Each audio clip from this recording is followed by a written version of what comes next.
prépare nos leçons en fonction de l'activité précédente. Donc, quand on a pu observer un résultat par rapport à une activité, on essaie de tenir compte de ces observations ensemble pour essayer de déterminer comment on va amener la leçon suivante pour rectifier le tir, pour essayer de faire en sorte que ce soit pour chaque enfant efficace et bien encadrant. C'est surtout vrai quand ce sont des groupes de besoins spécifiques.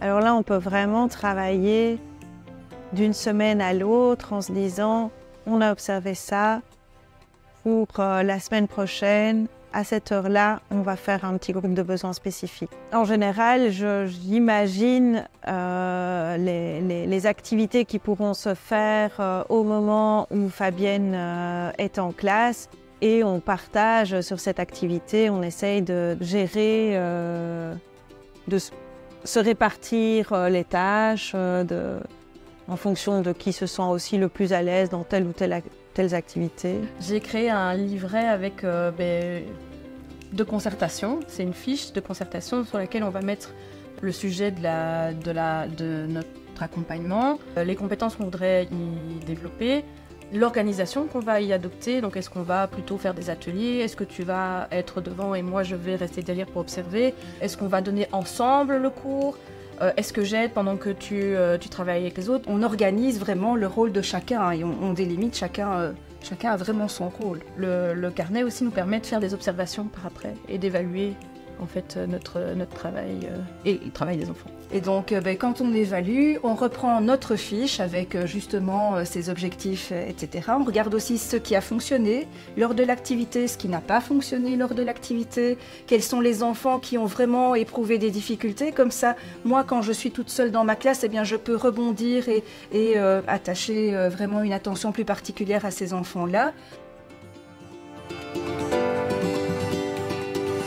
L'évaluation est un moment très important après l'activité, puisqu'on peut mettre en commun nos observations, nos points de vue sur les différentes difficultés que les élèves auront eues pendant l'activité.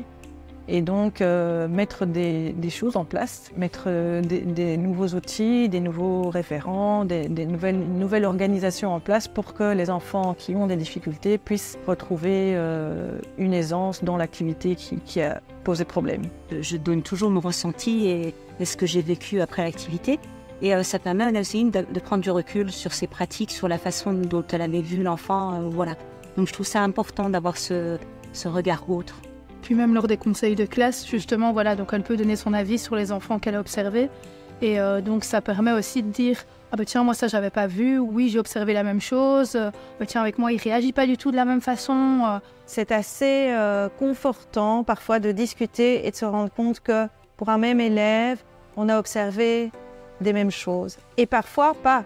Parfois de se dire bah, « Chez moi ça a très très bien fonctionné, alors que dans cette activité-là, ça n'a pas bien fonctionné pour lui. » Donc on peut partager, se conseiller l'une l'autre. Se rassurer aussi, parce que rassurer, c'est important aussi quand un enfant ne fonctionne pas, de pouvoir se dire « Bon, allez, on est deux à penser telle chose, on va mettre ça en place, et on est d'accord, et on le fait. »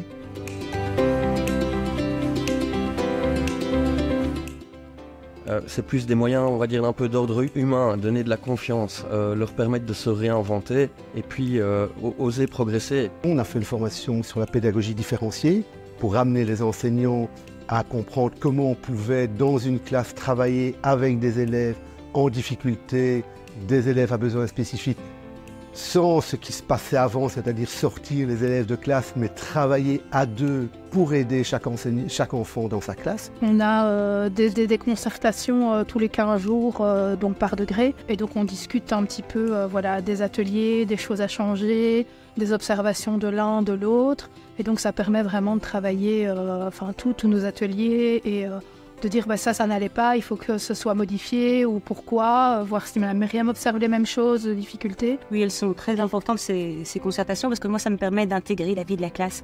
Donc s'il y a des projets en cours, s'il y a des activités qui sont prévues, ben, je ne suis pas hors circuit, je suis vraiment dans le lot et voilà, j'apporte ma petite touche des fois et donc c'est plus gai pour moi et les enfants à ce moment-là après. Et puis Madame Myriam, comme elle passe d'une classe à l'autre, elle voit peut-être des choses qui sont faites dans une classe et pas dans l'autre, et qu'elle dit mais ça fonctionne bien, Oui. tu devrais peut-être faire pareil, et voilà, ça nous aide parce qu'effectivement on est dans notre classe, on voit pas forcément ce qui se passe à côté, et Madame Myriam a ce regard extérieur, pouvoir nous dire voilà, ça fonctionne pas, ça fonctionne, tu devrais plutôt regarder voilà, comment fait Madame Christie ou Madame Nathalie, et donc voilà, ça nous aide aussi d'avoir un autre regard sur notre travail et nos ateliers. On a créé un groupe de discussion parce que c'est vrai qu'on a besoin de discuter de chaque cas et c'est du cas par cas. Donc du coup, on a fait ce groupe de discussion avec toutes les enseignantes du degré. Et donc directement, quand on a des choses à se dire ou des choses à partager, par l'intermédiaire de ce groupe, c'est beaucoup plus facile. Il était nécessaire ce groupe parce que vraiment, s'il n'y a pas cette discussion, ce retour, ça ne peut pas, je pense, fonctionner. Il y a beaucoup de choses à partager après une activité en co-enseignement. Voilà. On concerte beaucoup en dehors des heures de concertation.